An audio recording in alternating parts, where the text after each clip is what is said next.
The story begins with the Avengers in pursuit of Spider-Man through the bustling streets of New York City. After cornering him, Spider-Man tries to convince the Avengers that they are all victims of mind control by a villain known as the Grand Manipulator. During a previous fight in a warehouse, he had used a device known as the Resequencer to shuffle the Avengers' thoughts. Spider-Man has since recovered the device and plans to hand it over to a university friend who can deactivate it and set their minds free. Despite Captain America's admiration for Spider-Man's plan, they all strive to find a solution that prevents any harm to others. Captain America reveals that it's Spider-Man, not the Avengers, who is under mind control. Thor approaches Spider-Man with a friendly demeanor, politely requesting that he surrender the device. He warns Spider-Man that if his friend deactivates it improperly, it will cause confusion in the minds of everyone in New York City, including his own. He expresses his admiration for Spider-Man's mind, describing it as amusing, sometimes annoying, but mostly amusing. Spider-Man knows he won't stand a chance against the Avengers, so he makes the wise decision to stash the device in his bag and make a swift escape. His plan is to deliver the device to his friend while evading the Avengers. Iron Man dashes to stop Spider-Man, but just when he's about to catch him, Spider-Man shorts out Iron Man's armor and slips away. Black Panther acknowledges that Spider-Man is a highly intelligent individual, and he has had 12 hours to come up with ways to defeat them. She-Hulk charges Spider-Man head-on, but he sidesteps her attack with ease. Then Captain Marvel swoops in and grabs him by the throat and forces him to surrender, but Spidey's got a trick up his sleeve. He pops a capsule into her mouth and fills it with web fluid. As he escapes, he reassures Captain Marvel that the webbing will dissolve in less than 60 seconds. Spider-Man breaks into an office as he's making his move. He comes face to face with Blade. They start fighting. Black Panther also joins the fight.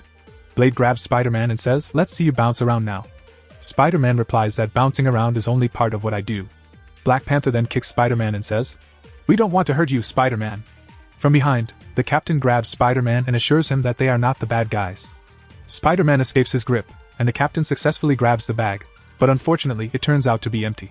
Before they can even process this, Spider-Man throws a web ball towards them. The ball explodes, snaring the heroes in a tangled mess of web.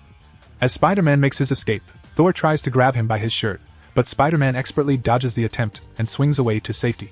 The Avengers begin their search for Spider-Man, but they can't find him anywhere. Finally, Iron Man locates him, catches up to him, and warns him not to run. Spider-Man gives Iron Man the device. Thor returns Spider-Man's shirt and says, "Your shirt is in exchange for the contraption." Captain America remains suspicious and asks, "Where's the real Resequencer?" Spider-Man confesses that he had anticipated their move to stop him, so he'd already handed over the device. He had kept the Avengers engaged long enough until the device was deactivated. Upon hearing this, the Avengers rushed to the university. However, they discovered that Professor Crassus had already deactivated the device. The Avengers begin to question their mental state, but Spider-Man enters and reveals that they were all under mind control. Iron Man intercepts him and presents him with footage from yesterday. It turns out Spider-Man was affected, but there's another video showing the Avengers being affected too. Black Panther and Iron Man clarify that their memories have once more undergone alteration. Both videos are authentic, and two distinct realities coexist within the same timeline. Suddenly, the Professor transforms into the Grand Manipulator, manipulating their realities and keeping them unaware of his true intentions. He reveals he will use this device to recreate his world. But when he switches it on, something goes wrong.